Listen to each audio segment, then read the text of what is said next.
Hello and welcome to the Reviews Brothers. The Predator movies are chock full of action and fun, well, some of them at least, and of course anything that has a whiff of popularity has to become a video game, especially back in the 80s and 90s. That's why in this video we're going to take a look at some of the games based on the Arnie one-liner factories.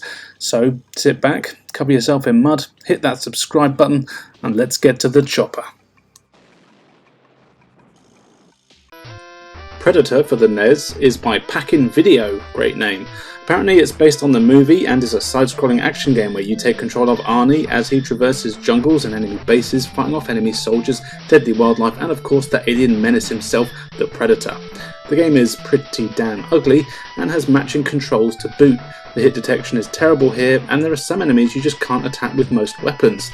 And I honestly have no idea what you're fighting most of the time. There's scorpions, things that look like bubbling bowls, weird bird things, and amoebas. Now, I know they wanted to add more enemies in, but is that really the best they could do? Also, Arnie is a trained soldier and is useless with pretty much any weapon he gets. You start with just your fists, but you can't punch when you're crouching, and most of the enemies are smaller than you. Randomly, the game switches to an auto-scrolling big mode every few levels, but this isn't any better than the rest of the game. In case you couldn't tell, this is one to avoid. The Commodore 64 version of Predator is a side-scrolling action game, but you can move up and down, kind of like Streets of Rage. You again play as Arnie and you make your way through the jungles and villages taking on enemy soldiers and their traps until you get to the Predator himself. What's surprising is that the film actually follows the movie kind of well. As you progress, you'll come across your various dead teammates and you can pick up their weapons to use. Each weapon has limited ammo, but I never found myself running out. Enemies appear out of nowhere and they'll often start shooting at you before you can even see them, which is a little bit annoying, but for the most part their bullets are easy to dodge. Graphically, the game looks pretty decent and it all moves at a reasonable pace and everything is smooth. The controls here are okay, but as the C64 only has one button, you'll need to use a combination of keyboard and joystick to get things done, which can be a bit annoying. Overall though, it is a decent movie license for the C64, and I would say it's worth giving a go.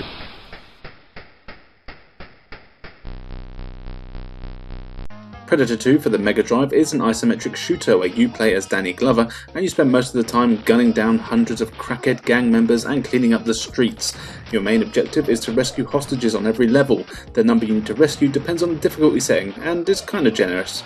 You want to work fast though, as the Predator is about, and also be trying to kill the hostages, and you'll see his crosshair on the screen heading towards them, so you've got to race to get there first. The levels can be very difficult with a constant barrage of enemy bullets, and it almost verges on bullet hell territory, but with some practice and a bit of luck, you can get through. I really like the graphics here, it all runs smoothly even with loads of enemies on screen, and it has a distinct style to it. The controls are also decent and very responsive. You can strafe to avoid enemy fire, though everything moves at a fast pace, so this is easier said than done. Overall though, this is an example of a movie license that's actually done well. It is challenging, but it's worth playing.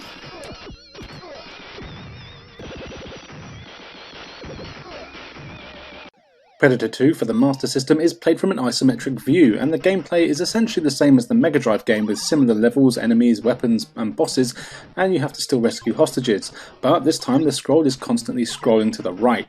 I'm not entirely sure why they went this route rather than just have it scroll with your character, but oh well. Graphically, the game looks decent, with loads of detail on the levels and some good looking characters. You get weapons that each have their own uses and you can switch through them. You'll need to pick carefully as the more powerful weapons do have limited ammo.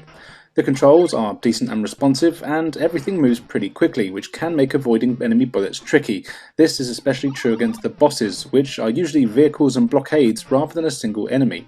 My biggest issue with the game is probably that the levels drag on just a bit too long.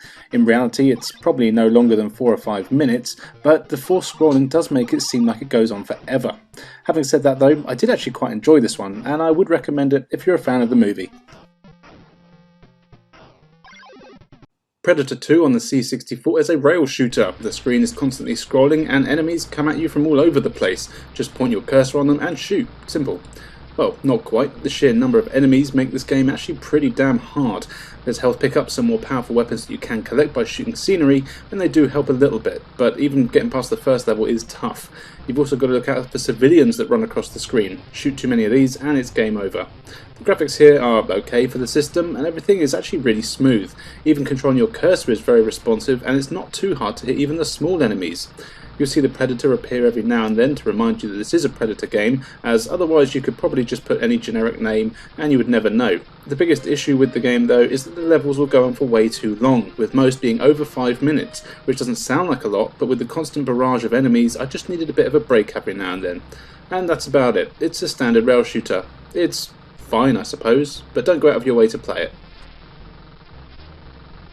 Predator Concrete Jungle for the original Xbox had so much potential, but falls short in quite a few areas, though it's not a terrible game. The story is a little convoluted, but interestingly, this is a version of Earth where humans have stolen the tech of the Predators, which is pretty cool. As you play as the perfect killing machine, you've got a half-decent variety of weapons, like your claws and that staff thing, and your shoulder cannon, and you can also collect extras on your way, like fire grenades and EMPs. Unfortunately though, the combat here is pretty ropey no matter what you're using. For the most part, your melee weapons are all you'll need, and you can lock onto enemies to strafe around them. They are basically defenseless if you can get behind them. You can also perform glory kills if you sneak up on someone, which is pretty cool, and you'll be ripping off their heads quite a lot.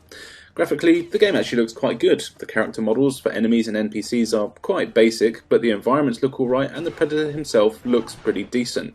The objectives themselves, they are often vague, and they don't really explain what you'll need to do, which can make playing the levels. Predator Hunting Grounds for the PS4 is one of those asymmetrical multiplayer games where it's 4 against 1. 4 of you team up as a squad of generic soldier types, or if you're lucky, a character from the movie, and then you're given various objectives like wiping out enemy soldiers, getting intel, and getting to the chopper.